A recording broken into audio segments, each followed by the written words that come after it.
Hello दोस्तों, कैसे हैं आप सब। उम्मीद करते हैं आप लोग अच्छे होंगे। जिसका इंतज़ार था वो घड़ी आ गई है। हमने आप लोगों से वादा किया था कि बहुत जल्द ही बिहार पुलिस का टारगेट बैच स्टार्ट करेंगे, तो मैं आप लोग के पास आप लोग के लिए बिहार पुलिस का टारगेट बैच लाया हूँ। आज हम लोग बिहार पुलिस का टारगेट बैच स्टार्ट कर रहे हैं। बहुत खुशी हो रही है कि आप लोग के बीच मैं एक नया सब्जेक्ट और नया वीडियो लेकर के आ रहा हूँ। इसमें आप लोग को बिहार पुलिस का जीके जीएस का सारा सिलेबस पढ़ाया जाएगा। तो आज हम बिहार पुलिस का टारगेट बैच में पॉलिटी से क्लास स्टार्ट किए हैं। आज पॉलिटी का फर्स्ट क्लास होगा। आज पॉलिटी का फर्स्ट क्लास होगा जो हम लोग पॉलिटी से स्टार्ट किए हैं। इससे बिहार पुलिस में 5 से 6 क्वेश्चन आते हैं। इससे बिहार पुलिस में या किसी भी एग्ज़ाम में 7 से 8 क्वेश्चन आते हैं। तो पहले हम लोग पॉलिटी लेके चले हैं, फिर हम लोग धीरे धीरे जैसे स्टैटिक्स जीके लेकर के चलेंगे, इंपॉर्टेंट पॉइंट लेकर के चलेंगे, तो सारा धीरे धीरे हम लोग क्लियर करेंगे। अगर आप लोग मेरे चैनल पे है तो अभी रुक जाइए। चैनल के लास्ट में जब मेरा वीडियो पूरा समझ में आ जाएगा, आपको अच्छा लगेगा, तब मेरे वीडियो को लाइक कीजिएगा। आज हम बिहार पुलिस का टारगेट बैच आज से स्टार्ट हो गया है। आज फर्स्ट क्लास है। फर्स्ट क्लास में हम लोग पॉलिटी स्टार्ट करने वाले हैं।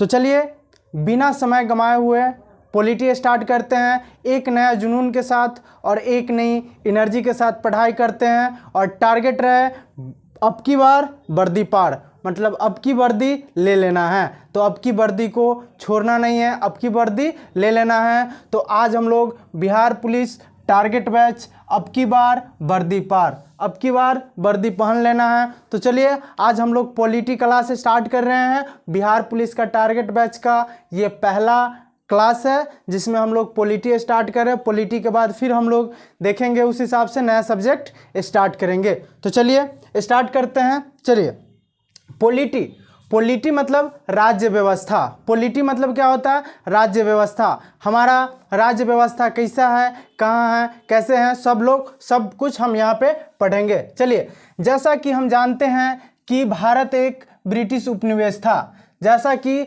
हम भी जानते, आप भी जानते, भारत क्या था? एक ब्रिटिश उपनिवेश था। उपनिवेश का मतलब ये होता है कि हमारे देश में जो लोग शासन किया था वो, तो सबसे ज़्यादा शासन कौन किया था? तो ब्रिटेन ने किया था। सबसे ज़्यादा शासन कौन किया था? तो ब्रिटेन ने किया था, क्योंकि ब्रिटेन हमारे यहाँ लगभग 100 साल से अधिक तक हमारे देश में शासन किया था।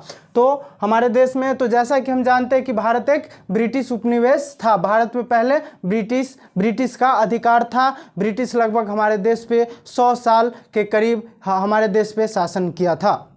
आगे है, हालांकि भारत में सर्वप्रथम पुर्तगालियों का आगमन हुआ था। हमारे देश में भारत में सर्वप्रथम पुर्तगाली आया था। तो सर्वप्रथम पुर्तगाली कौन आया था? तो वास्को डी गामा 1498 में हमारे देश में सबसे पहले वास्को डी गामा का आगमन हुआ था। तो वास्को डी गामा कहाँ का था? तो पुर्तगाल का था। आप लोग भी जानते हैं, 9th 10th से ही पढ़ते आ रहे हैं कि भारत की खोज किसने किया था? तो वास्को डी गामा ने खोज किया था, जो 1498 ईस्वी में भारत आया था। तो हम सब जानते हैं कि भारत आने वाले पहले पुर्तगाली कौन थे? तो वास्को डी गामा था। तो हालांकि भारत में सर्वप्रथम पुर्तगालियों का आगमन हुआ था। वास्को डी गामा भारत कब आया था? वास्को डी गामा 1498 में भारत आया था। वास्को डी गामा कब भारत आया था? 1498 में भारत आया था। इसको हम क्लियर कर लेंगे जब हम लोग हिस्ट्री पढ़ेंगे, तो ये पूरा डिटेल से हम लोग पढ़ेंगे। वास्को डी गामा कहाँ से कैसे भारत आया था। आगे चलकर कई यूरोपीय शक्तियाँ भारत आई। देखिए, हमारे देश में सिर्फ वास्को डी गामा पुर्तगाली ही नहीं, Britain, Holland, Netherland, Denmark, France, बहुत लोग आए थे, लेकिन सबसे ज़्यादा इस पे प्रभावी कौन पड़े? तो ब्रिटिश। तो हमारे देश आगे चलकर कई यूरोपीय शक्ति है, जो यूरोपीय शक्तियाँ, यूरोपीय कंपनी सब जो था हमारे देश में आया था। तो कौन कौन आया था? कुछ महत्वपूर्ण है, उसका मैंने आप लोग के समक्ष नाम दिया है। ये सवाल प्रश्न भी आते हैं, क्वेश्चन, कि कौन सी शक्तियाँ कब आई थी। इनमें से कुछ प्रमुख निम्नलिखित हैं जो आप लोग के पॉइंट ऑफ व्यू, एग्जाम के पॉइंट ऑफ व्यू से महत्वपूर्ण है। पहले जो पुर्तगाली आया था हमारे देश में, पहले पुर्तगाली आया था 1498 में, वास्को डी गामा जो हमारे देश में आया था 1498 में। इसके बाद ब्रिटिश आया 1600 ईस्वी में, इसके बाद ब्रिटेन आया 1600 ईस्वी में, उसके बाद हॉलैंड और नीदरलैंड आया 1602 ईस्वी में। हॉलैंड और नीदरलैंड कब आया? 1602 ईस्वी में। उसके बाद डेनमार्क आया 1616 ईस्वी में। उसके बाद फ्रांस आया 1664 ईस्वी में। उसके बाद स्वीडन आया 1731 ईस्वी में। आप लोग ध्यान दीजिएगा, एग्जाम में कैसे प्रश्न पूछे जाते हैं कि ब्रिटिश उपनिवेश भारत में कब आया था? तो 1600 ईस्वी में। तो आप लोग को ब्रिटेन और पुर्तगाल कम चांस रहता पूछने का, क्योंकि पुर्तगाल और ब्रिटेन ज़्यादातर स्टूडेंट को याद रहता है, क्योंकि ऊपर आता है। सब लोग जानते हैं कि सबसे पहले पुर्तगाल भारत में 1498 ईस्वी में आया था और 1600 ईस्वी से लगभग अंग्रेज़ों ने हमारे देश पे आया था और यहाँ से व्यापारिक एकाधिकार अपना शुरुआत किया था। उसके बाद हॉलैंड और नीदरलैंड पूछता है ज़्यादा, डेनमार्क, फ्रांस और स्वीडन ये सब पूछता है कि हमारे देश में सबसे जो यूरोपीय शक्ति है स्वीडन, वो कब भारत आया था? तो स्वीडन कब भारत आया था? 1731 में। हमारे देश में डेनमार्क कब भारत आया था? तो 1616 ईस्वी में। एग्जाम में ऐसे प्रश्न पूछे जाते हैं। आगे पढ़ेंगे। उपरोक्त शक्तियों में से ब्रिटेन ने भारत पर पूर्ण आधिपत्य कर लिया। आधिपत्य मतलब अधिकार होता है। आधिपत्य मतलब क्या होता है? अधिकार होता है। आधिपत्य मतलब क्या होता है? अधिकार होता है। ऊपर जितने भी यूरोपीय शक्तियाँ आई, इस सारे यूरोपीय शक्तियों में ब्रिटेन जो है हमारे देश में पूर्ण आधिपत्य कर लिया। वो हमारे देश पे पूर्ण रूपेण कब्जा कर लिया और यहाँ पे शासन करना स्टार्ट कर दिया। जो ब्रिटेन है भारत में पूर्ण आधिपत्य कर लिया। उपरोक्त शक्तियों में से मतलब इतने जो शक्तियाँ ब्रिटेन भारत पर पूर्ण आधिपत्य, पूर्ण अधिकार कर लिया। जितने भी शक्तियाँ हमारे देश में आई, उन सारी शक्तियों में से ब्रिटिश शक्ति हमारे देश में पूर्ण आधिपत्य, पूर्ण अधिकार कर लिया और शासन करना प्रारंभ चालू कर दिया। चलिए आगे पढ़ेंगे। ध्यातव्य है कि दोस्तों, ध्यातव्य का अर्थ होता है कि ध्यान देने योग्य है कि, ध्यातव्य है कि ईस्ट इंडिया कंपनी के रूप में ब्रिटेन 1611 ईस्वी में मुगल सम्राट जहांगीर की इजाज़त से सूरत में अपनी पहली फैक्ट्री स्थापित किया। सूरत में अपनी पहली फैक्ट्री, इसके पीछे एक कहानी है। जहांगीर से पहले अकबर था, उनके यहाँ भी पहले अंग्रेज़ों ने आया था कि उनको वह इंडिया में व्यापार करने के अधिकार से आया था, लेकिन अकबर ने उन्हें भगा दिया। जहांगीर जो था वो थोड़े चंचल प्रवृत्ति के थे, मनचले प्रवृत्ति के थे, इसीलिए अंग्रेज़ ने इसकी कमियां जानी और इनको जो चाहिए वो अपना दिया। तो उस हिसाब से जहांगीर ने क्या किया, ब्रिटिश को अपना कंपनी खोलने का इजाज़त दे दिया और इजाज़त दे दिया यही कि ईस्ट इंडिया कंपनी के रूप में क्या किया ब्रिटेन ने 1611 ईस्वी में जहांगीर के इजाज़त से सूरत में अपनी पहली फैक्ट्री स्थापित किया। एग्जाम में प्रश्न ऐसे आते हैं कि ईस्ट इंडिया कंपनी की स्थापना सर्वप्रथम कहाँ हुआ था? तो ईस्ट इंडिया कंपनी का स्थापना सर्वप्रथम सूरत में हुआ था और 1611 ईस्वी में हुआ था। ये रहा। फिर आगे पढ़ते हैं। 1657 ईस्वी से 1757 ईस्वी तक ब्रिटिश एक व्यापारी के रूप में बने रहे। 1657 ईस्वी से 1757 ईस्वी तक पहले हमारे देश में मसाला का व्यापारी ज़्यादा होता था। तो जब पुर्तगालियों ने आया यहाँ पे, पुर्तगालियों जब 1498 ईस्वी में यहाँ पे आया, तो 1498 ईस्वी में ये वास्को डी गामा सर्वप्रथम हमारे देश से मसाला लेकर गए थे। मसाला लेकर के गए थे तो वहाँ पे पुर्तगालों में मसाला लोग को बहुत ही अच्छा लगा। तो हमारे देश में पहले व्यापार क्या मसाला से शुरुआत हुआ। तो उसी क्रम में ब्रिटिश भी 1657 से 1757 तक करीब 100 साल तक हमारे देश में क्या किए कि व्यापार के रूप में बने रहे। हमारे देश से व्यापारी करते थे, यहाँ से कुछ सामान ले जाते थे वो अपने देश में, वहाँ से कुछ सामान यहाँ पे लाते थे। तो ब्रिटिश क्या किए, ब्रिटिश जब 1600 ईस्वी में हमारे देश में आया तो वो व्यापार के ध्यान में रखते हुए कि हम इंडिया से व्यापार करेंगे, इसी हिसाब से वो हमारे देश में आया था। तो 1657 से लेकर के 1757 तक क्या किया कि वह एक व्यापारी के रूप में बना रहा। आगे है 1757 की प्लासी की लड़ाई से 1857 की सिपाही विद्रोह तक ब्रिटिश ने भारत के बड़े भूभाग पर अधिकार कर लिया। अब यहाँ पे बात ये हो जाती है कि 1757 में एक लड़ाई हुई थी प्लासी की,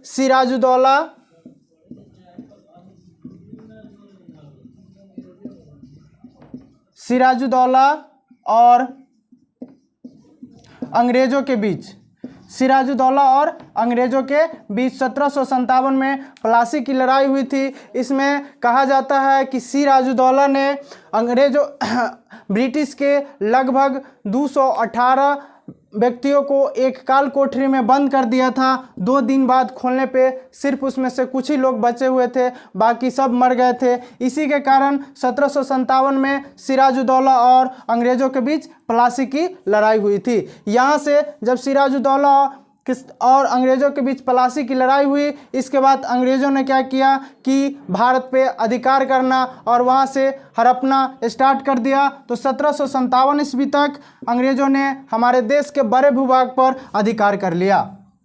आगे है 1858 से 1947 तक भारत पर ब्रिटिश हुकूमत रही। 1857 तक ब्रिटिश ने अधिकार करना अपना ये बड़े भूभाग पर अधिकार किया। 1857 के बाद किसी भी नए क्षेत्र को नहीं जीता गया और 1858 से लेकर के 1947 तक भारत पर ब्रिटिश ने पूरा हुकूमत की। तो यही माना जाता है कि लगभग 100 साल तक लगभग हमारे देश में ब्रिटिश ने हुकूमत की और अधिकार कर लिया। आगे प्रमुख अंग्रेजी अधिनियम निम्नलिखित है। जब हमारे देश पे ब्रिटिश ने हुकूमत की और अधिकार कर लिया तो कुछ वो अपना अधिनियम लाया, वो कुछ अधिनियम आगे मैं बताता हूँ। ये सब एग्जाम में पॉइंट ऑफ व्यू से अच्छे हैं। ये है रेगुलेटिंग एक्ट। प्रथम में आता है रेगुलेटिंग एक्ट 1773, रेगुलेटिंग एक्ट 1773। इसे 1773 का रेगुलेटिंग एक्ट भी कहा जाता है। इसे 1773 का रेगुलेटिंग एक्ट भी कहा जाता है। इस एक्ट का अर्थ होता है अधिनियम या नियम।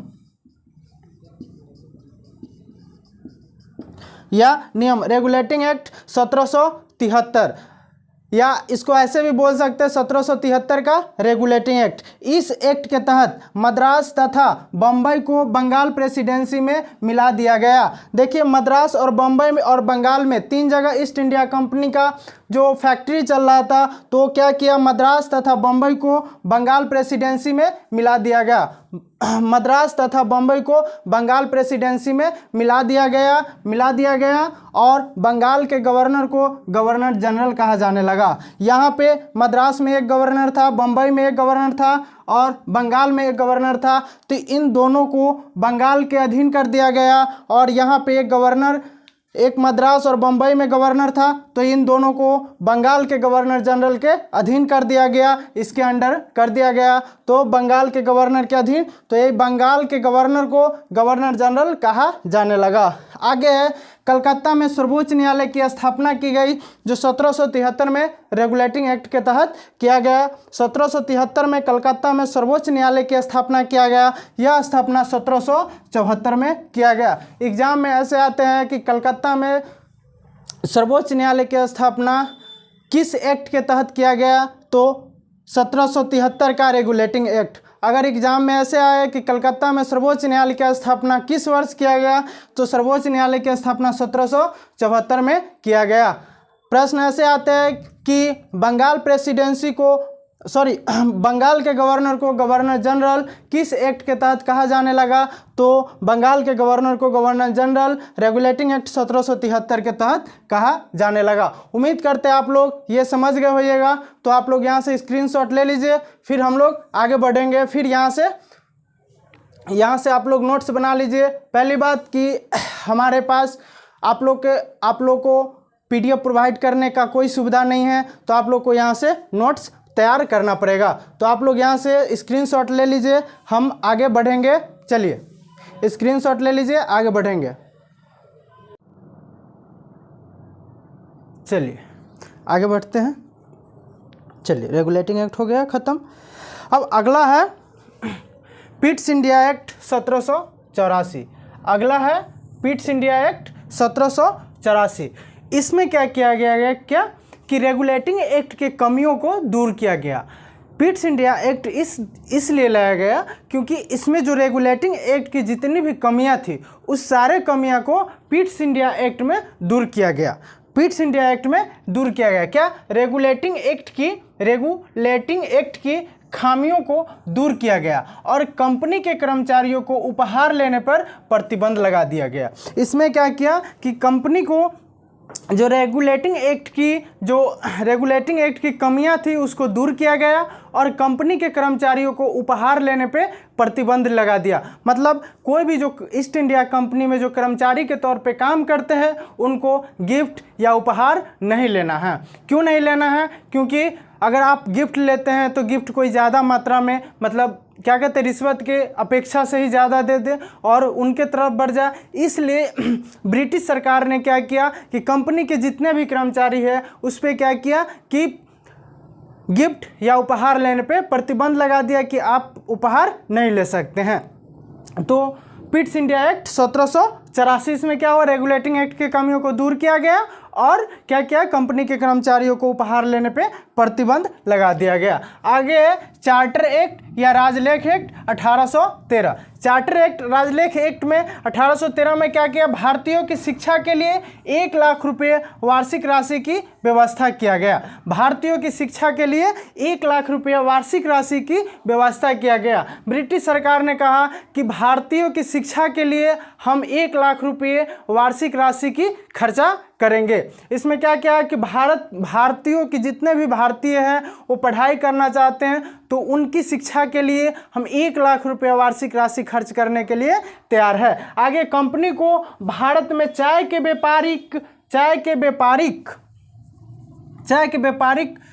को व्यापारी को छोड़कर सभी व्यापारिक एकाधिकार को समाप्त कर दिया। अब ईस्ट इंडिया कंपनी में बहुत सारे व्यापार होते थे, उसमें क्या किया कि ब्रिटिश सरकार ने क्या किया कि ईस्ट इंडिया कंपनी को कहा कि अब से आप सिर्फ चाय के व्यापार करेंगे, इसके अलावा आपके समक्ष जितने भी व्यापारिक एकाधिकार है सभी को हम छीन लेते हैं, सभी को हम अपने अधीन ले लेते हैं। क्या हुआ कि जो ब्रिटिश सरकार है वो क्या किए कि ईस्ट इंडिया कंपनी पहले ब्रिटिश सरकार ईस्ट इंडिया कंपनी के द्वारा ही व्यापार करते थे।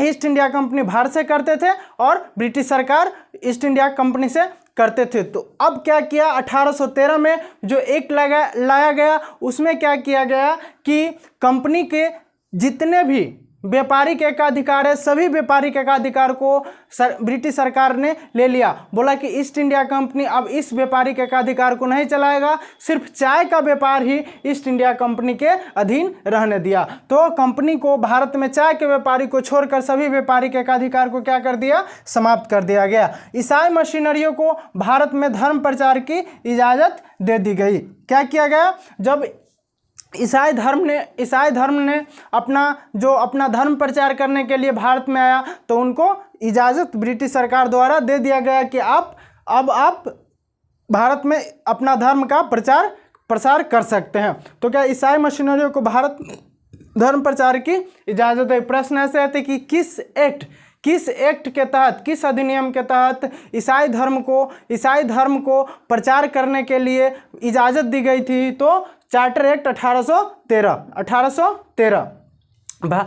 चार्टर एक्ट राजलेख 1813 में कहा है कि भारतीयों की शिक्षा के लिए 1 लाख रुपए प्रति वार्षिक आय की खर्च करेंगे। दूसरी बात, कंपनी के जितने भी व्यापारिक अधिकार था उस सारा ब्रिटिश सरकार ने छीन लिया और सिर्फ चाय के व्यापारिक एकाधिकार को रहने दिया।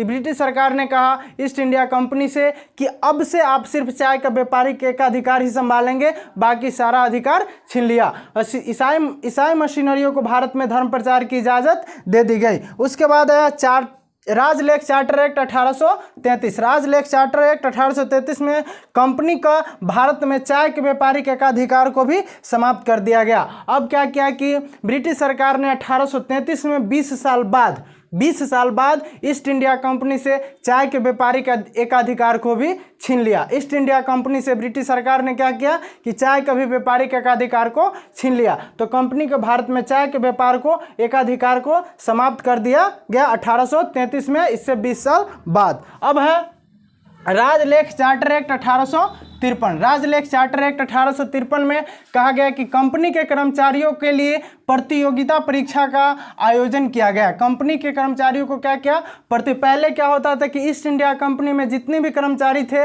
उसको ऐसे ही ले लिया जाता था, लेकिन जब धीरे धीरे जनसंख्या बढ़ने लगी तो 1853 में फिर से 20 साल बाद 1853 में क्या किया गया कि अब से कंपनी के कर्मचारी जितने भी बनेंगे सबके लिए प्रतियोगिता परीक्षा का आयोजन किया गया कि जो भी व्यक्ति जो कंपनी के ईस्ट इंडिया कंपनी में काम करेंगे उनको प्रतियोगिता परीक्षा पास करके जाना पड़ेगा। जैसे हम लोग अभी कंपटीशन का तैयारी करते हैं, आप लोग कंपटीशन का तैयारी करते हैं और कंपटीशन पास करके ही नौकरी करते हैं, तो ऐसे ही क्या किया गया कि कंपनी के जितने भी कर्मचारी जो कंपनी के कर्मचारी बनेंगे उनके लिए प्रतियोगिता परीक्षा का आयोजन किया गया। वो कंपटीशन पास करके ही कंपनी का कर्मचारी बन सकते हैं। तो राजलेख चार्टर एक्ट 1853 के द्वारा कंपनी के कर्मचारियों के लिए प्रतियोगिता परीक्षा का आयोजन किया गया। मार्ले मिंटो सुधार अधिनियम 1909, ये एग्जाम में बहुत ही आते हैं, इसका आप VVI पॉइंट बना लीजिएगा। ये एग्जाम में बहुत आते हैं कि मार्ले मिंटो सुधार अधिनियम कब हुआ था, तो 1909 में। या पृथक निर्वाचन की व्यवस्था की गई थी 1909 में, पृथक निर्वाचन की व्यवस्था की गई थी 1909 में। मार्ले मिंटो सुधार अधिनियम जब 1909 में आया था तो इस टाइम क्या किया, भारत में एक चुनाव प्रणाली का शुरुआत किया गया और उस चुनाव में भारतीय व्यक्ति को भी शामिल किया गया। पहली बार मार्ले मिंटो सुधार अधिनियम के तहत भारतीय भी चुनाव में खड़े हो सकते थे। यही था मार्ले मिंटो का सुधार अधिनियम था जिसमें पृथक निर्वाचन की व्यवस्था की गई। पृथक निर्वाचन की व्यवस्था का अर्थ होता है कि भारतीय भी अब निर्वाचन में खड़े हो सकते हैं, उम्मीदवार हो सकते हैं। तो मार्ले मिंटो सुधार अधिनियम के तहत पृथक निर्वाचन की व्यवस्था की गई। एग्जाम में ऐसे बहुत प्रश्न आते हैं कि पृथक निर्वाचन की व्यवस्था की गई 1909, 1919, 1813, 1853, ये बहुत एग्जाम में बहुत ही आते हैं, तो ध्यान रखिएगा। आगे है मोंटेग्यू चेम्सफोर्ड अधिनियम। मोंटेग्यू चेम्सफोर्ड अधिनियम प्रांतों में द्वैध शासन की शुरुआत की गई। मोंटेग्यू चेम्सफोर्ड अधिनियम प्रांतों में द्वैध शासन की शुरुआत की गई। प्रांतों में द्वैध शासन मतलब दूसरा शासन, मतलब दो गो शासन का शुरुआत किया गया। प्रांतों में द्वैध शासन की शुरुआत की गई मोंटेग्यू चेम्सफोर्ड अधिनियम के तहत। तो उसके बाद भारत सरकार अधिनियम 1935 आया। भारत सरकार अधिनियम 1935 में क्या किया गया कि प्रांतों में द्वैध शासन की समाप्ति कर दी गई। प्रांतों में द्वैध शासन की समाप्ति कर दी और केंद्र में द्वैध शासन का शुरुआत कर दिया गया। तो ये रहा। यहाँ से प्रश्न कैसे आते हैं, प्रश्न ऐसे पूछे जाते हैं कि कंपनी के कर्मचारियों को उपहार लेने पर प्रतिबंध कब लगाया गया, तो पीस इंडिया एक्ट 1784 में। भारतीयों की शिक्षा के लिए 1 लाख रुपये वार्षिक राशि की व्यवस्था कब किया गया, तो 1813 चार्टर एक्ट या राजलेख एक्ट में। यहाँ ईसाई मशीनरियों को भारत में धर्म प्रचार की इजाज़त कब दी गई, तो 1813 के चार्टर एक्ट में। आगे है प्रश्न यहाँ से आते हैं कि कंपनी के कर्मचारियों को भर्ती के लिए, मतलब जो भी कर्मचारी कंपनी में ईस्ट इंडिया कंपनी में भर्ती होंगे उनके लिए प्रतियोगिता परीक्षा का आयोजन कब किया गया, तो 1853 के राजलेख चार्टर एक्ट में। आगे है मार्ले मिंटो सुधार एक्ट। मैं बार बार बोल रहा हूँ कि ये बहुत ही इंपॉर्टेंट है, हर एग्जाम में आ ही जाता है। तो ये मार्ले मिंटो ये आए या ना आए, अगर इससे सवाल आता है तो मार्ले मिंटो सुधार अधिनियम आता है। मार्ले मिंटो सुधार अधिनियम 1909। एग्जाम में ऐसे प्रश्न आते हैं कि मार्ले मिंटो सुधार अधिनियम कब आया था, 1909 में। या एग्जाम में ऐसे आता है कि पृथक निर्वाचन की व्यवस्था कब की गई, मतलब पृथक निर्वाचन की व्यवस्था कब की गई, तो पृथक निर्वाचन की व्यवस्था कब की गई, 1909 में। ऐसे प्रश्न आते हैं, इसको थोड़ा ध्यान से पढ़िएगा। आगे मोंटेग्यू चेम्सफोर्ड अधिनियम, मतलब प्रांतों में द्वैध शासन की शुरुआत कब हुई, मोंटेग्यू चेम्सफोर्ड अधिनियम 1919 के तहत। या ऐसे प्रांतों में द्वैध शासन की शुरुआत कब हुई, तो सीधा आ जाएगा प्रश्न 1919, 1935, 1909, 1853। या फिर मोंटेग्यू चेम्सफोर्ड अधिनियम कब आया या कब पारित किया गया, तो 1919 में। प्रश्न ऐसे आते हैं। उसके बाद प्रांतों में द्वैध शासन की समाप्ति कब हुई, तो 1935 में। आज बिहार पुलिस टारगेट का आज फर्स्ट डे था, इसलिए आज इतना ही रहने देते हैं। अगले वीडियो थोड़ा लंबा होगा, आज तो बहुत छोटा था। अगले वीडियो में इससे भी डिटेल, ऐसे ही डिटेल पढ़ाया जाएगा, एक भी प्रश्न नहीं छूटने का आशा करते, उम्मीद करते ऐसे ढंग से पढ़ाएंगे कि एक भी प्रश्न नहीं छूटेगा। तो ये रहा आज का, ये पहला वीडियो था। आज टारगेट बैच का ये फर्स्ट वीडियो था। पॉलिटी आज स्टार्ट ही किए हैं तो आज थोड़ा छोटा वीडियो ही रहने देते हैं। इसके बाद हम नेक्स्ट वीडियो लेकर के आएंगे। उम्मीद करते हैं आपको बहुत ही अच्छा से समझ में आया होगा। जितने भी प्रश्न कैसे आते हैं, कहाँ से आते हैं और किस तरीक़ा से प्रश्न पूछे जाते हैं, सारे तरीका मैंने आपको बता दिया है। तो इसी ढंग से आपसे ये उम्मीद है कि आप बस एक वीडियो बाय वीडियो चैप्टर देखिए और नोट्स बनाइए और पढ़ाई कीजिएगा, तो एक भी प्रश्न कहीं से नहीं छूटेगा। ये रहा, आप सारे नोट्स इसका बना लीजिएगा। मैं साइड में आ जाता हूँ, आप लोग स्क्रीनशॉट ले लीजिएगा। चलिए, उम्मीद करते हैं ये वीडियो आपको अच्छा लगा होगा। दूसरी बात मैं बताना चाहता हूँ कि हिंदी का जो बैच है, हिंदी का बैच में बहुत सारा वीडियो डला गया है। आप वहाँ से आप हिंदी का नोट्स बना सकते हैं, क्योंकि बिहार पुलिस में 10 से 15 क्वेश्चन हिंदी से आता है। तो वहाँ से अगर आप हिंदी पढ़ेंगे तो एक भी क्वेश्चन हिंदी से भी नहीं छूटेगा। अभी हम लोग जीके का पोर्शन स्टार्ट किया है, तो जीके में भी पॉलिटी स्टार्ट किया। धीरे धीरे सारे सब्जेक्ट लेकर के चलेंगे जब तक वैकेंसी आएगी, और एग्ज़ाम आते आते तक सारा सिलेबस को हम उम्मीद करते कि ख़त्म कर देंगे। चलिए, उम्मीद करते बहुत अच्छा से समझ में आया होगा। अगर समझ में आया होगा तो मेरे वीडियो को लाइक कीजिए, सब्सक्राइब कीजिए और कमेंट में बताइए। अगर आपको कोई सवाल हो तो आप कमेंट में सवाल पूछिए, हम नेक्स्ट वीडियो में उस सवाल का जवाब आपको दे देंगे। और अपने दोस्तों को भी शेयर कीजिए। तब तक के लिए मिलते हैं नेक्स्ट वीडियो में एक नई उम्मीद के साथ, एक नई एनर्जी के साथ। तब तक के लिए बाय बाय।